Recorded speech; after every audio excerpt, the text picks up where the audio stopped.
And so I know, because 3 weeks ago, as I walked through the Martin Luther King Center and looking through the history as I was talking to my mentor, that it took 82 years for the black people to recover their voting rights. And yes, here in Africa, it took 87 years from when ANC was formed to when Mandela became president for apartheid to be killed. And yes, Julius Malema fighting for the economic right of South Africa. Africa, with this foundation and with you, freedom, we shall see a new Africa. Come on, put your hands together for freedom.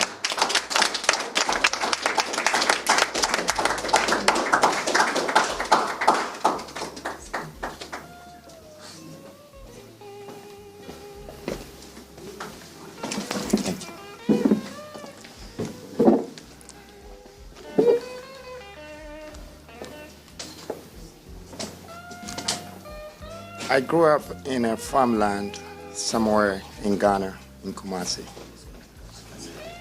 And I was birthed by a woman who is a spiritualist. And she raised me on a farmland. But she raised me with the fear of the Lord. And she gave me a capital. The capital was the advice she gave me. She said, son, learn how to give to the world, and the world will always come embracing you. I took those words with me. And that was the beginning of the birth of the New Africa Foundation. That wasn't the name then, but we were givers. So we have been givers for 3 decades. And it grew, and it grew, and it grew. But I thought that having a foundation was just about giving. As it was growing, I realized that it's also about being responsible for the society we belong to. And that's how today we're sitting here. 7 months ago, I decided that the greatest voices in Africa should come together and start to speak for how Africa should be governed by Africans and not foreigners and not other people who are interested in whatever resources that we have in our countries. But we should be responsible for our own human resource and mineral resources. And the only way to do that is to industrialize our people and our minerals. So I want to use this moment to first of all thank all of you to accept this invitation. How would I have thought of myself that coming from a farmland, 6-year-old boy that didn't have anything, would one day call upon people like you, and you will accept my invitation. A young man like me, and people that can birth me, people that can be my aunties, my uncles, my leaders, my presidents. But you listen to the voice of the young man, and you came here to speak to the youth and the people of Africa. They say the greatest creation, or the most pinnacle creation, is the human's mind, and it must be used for a good purpose. Africa is lacking education, but not the type of education like Doctor was talking about. The sort of education that should come from our own. How to learn about our own resources, how to know to add value to our people. When you take value away from people, you stop the economy of your own country.